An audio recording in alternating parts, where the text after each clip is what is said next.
Linaw ng tubig ah.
Dito tayo malilate papunta sa picture drop sa cruise at ang bagal ng ating sinusundan. Bro.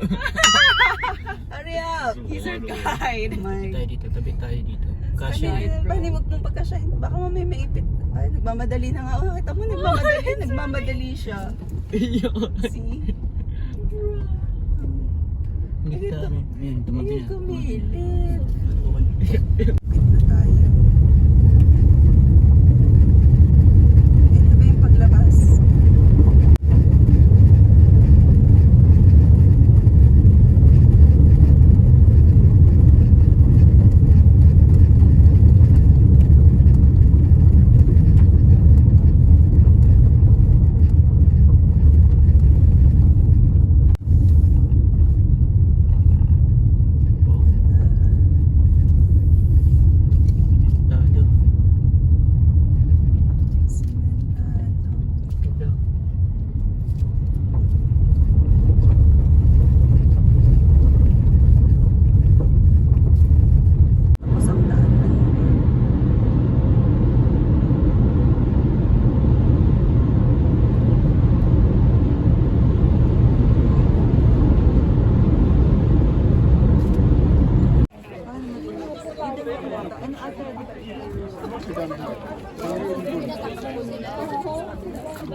Thanks for doing this.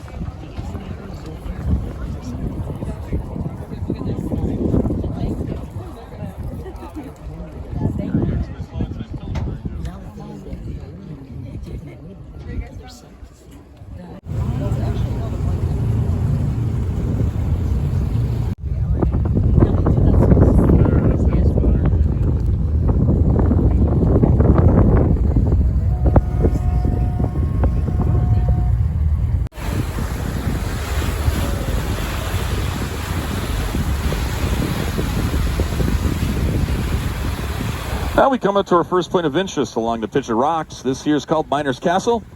Some people like to call it Castle Rock. I guess that's okay. And if you look closely at the rock, you'll notice there's a couple viewing platforms that are built up there back on the main section of the cliff and on the castle itself. They were put up there by the Park Service. They also built a nice little park up there.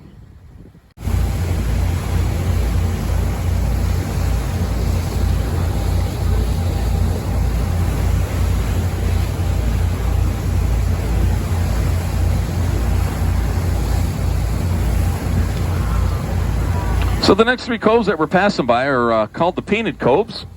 Now remember your colors. The blues and the greens are copper seepage. The reds and oranges are an iron ore seepage. And the white is mainly calcium. Now the first cove we're passing by here is mostly all iron ore seepage, or as I like to call it, rust.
Now we're coming up to a series of caves here that have been called the Rocks of All Colors.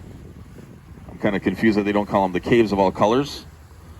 Now these caves are actually kind of a favorite for the hikers and backpackers that hang out at Mosquito Beach area. They'll come out here and hang out in these caves and maybe watch the sunset or harass the cruise boats that are driving by. When you look down the shoreline a little bit, you'll see there's a large vertical crack in a rock. And if you take a look, you'll notice a couple of those caves or those holes, they're a little higher on the left side than they are on the right. I'm told that that's a fault line there. Those holes actually used to line up. Yeah, just came out here and gave that rock the name Lover's Leap. I've always been kind of confused on that because it seems to me we should have just named it Arch Rock, but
here's a point that most everybody, Native Americans used to call it Gitche Manitou, or the Great Spirit.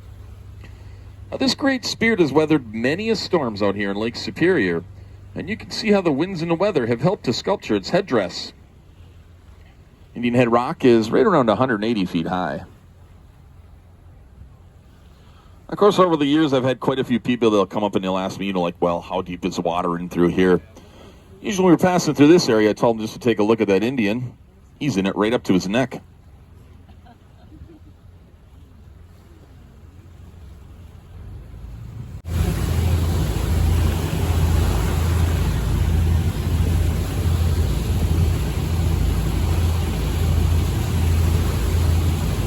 Now, we're said to cover some 6 acres. It said those caverns were so large you could pull a boat this size right into them and turn it around. But they came crashing down way back in 1906. Now we're going to turn the corner here and try to bring you up nice and close to the front face of Grand Portal, just to give you a sense of how high these rocks really are.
Well, here we are instead of Chapel Cove. Now,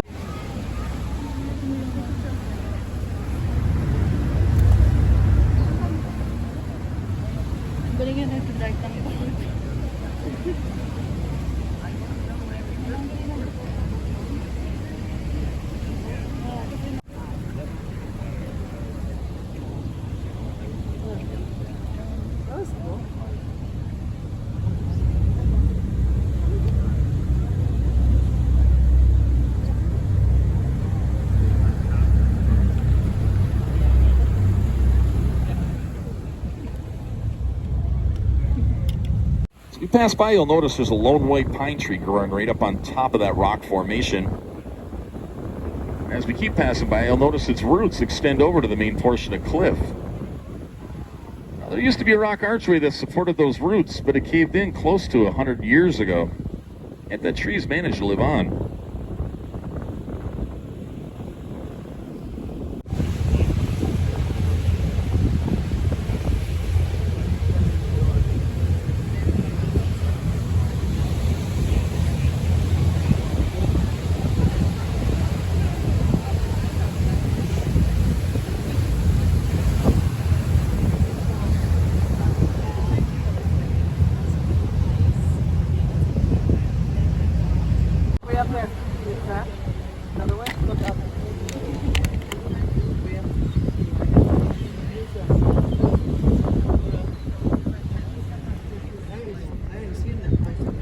Pick up the lighthouse and push it back and get it back on dry land. But in the process of doing that, he actually put it behind the rock cliff you see north of us and made it kind of useless for navigation into the channel. Now, since that time, the East Channel has become kind of a landmark to this area, and I think actually a historical building. They have done some work to the indoor structure of the lighthouse to keep it standing, but the outside they've pretty much kept original. Now, a few years ago, the lighthouse was getting threatened with being washed away a second time, and a group from Munising wanted to do what they could to preserve it. So instead of moving the lighthouse, they decided to come out here this time and actually build the nice wooden break wall you see here on the front of it, and it's done a halfway decent job of protecting it from the waves.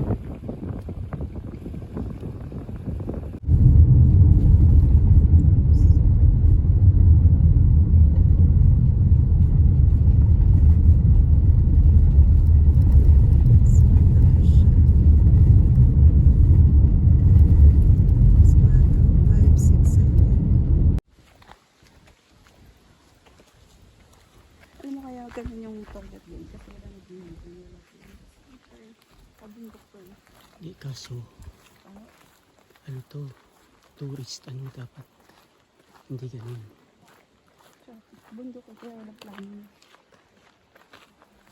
Ganun yung ano. Galing yung mga.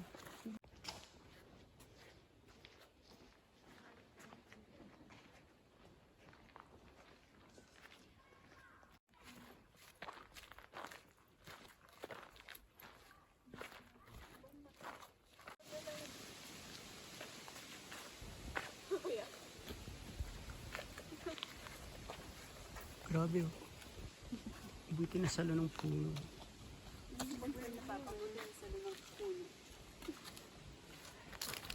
Wala ko na kayo nakabahan sa inyo eh.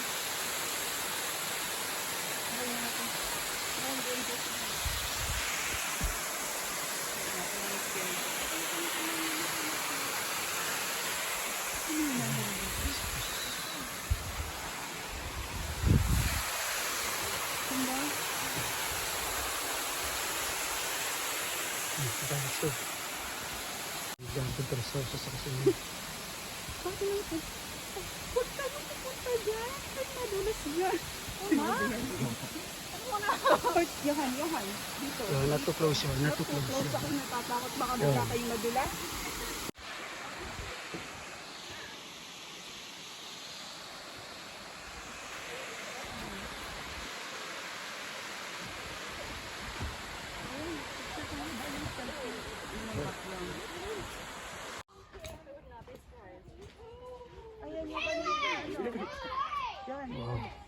Yung magulang nila napayagan ng ano. Tapos nalito sila kanina. Ay, nakakatakot naman eh. Bani picture tayo pa. Chapel Rock!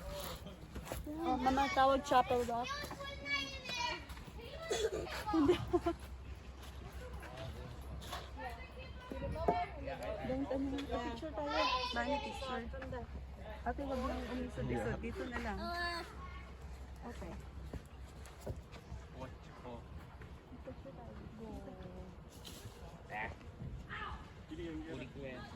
Pudiklia. Suka maaf pudikla.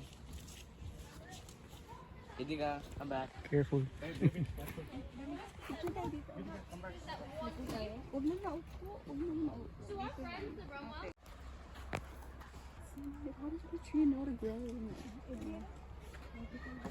sabihin natin? I wouldn't be surprised if somebody tried to climb up there.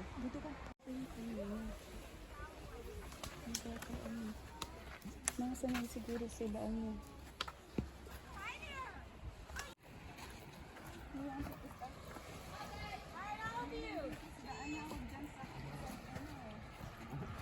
I'm surprised there's any friends. Yeah. I think they make it.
Pero, Ano tayong towel? sarap po doon siya, nakakaingit sila andun. Dahil naglalaro tayo maghapon. Maghapon naka-ano yung sisiyo. Bakit naman nagagawin tayo doon? Kaso ang ganda sa ano doon. Bakit na uulan? Hindi na uulan maghapon. Sarap niligo dito. Dapat pa naman tayo naligo. Pero kayo, Natin, kasi parang po na 2 hours. Ganito, hiking. Sana nagising tayo po. Kaya lang na tayo na makamakilo ba?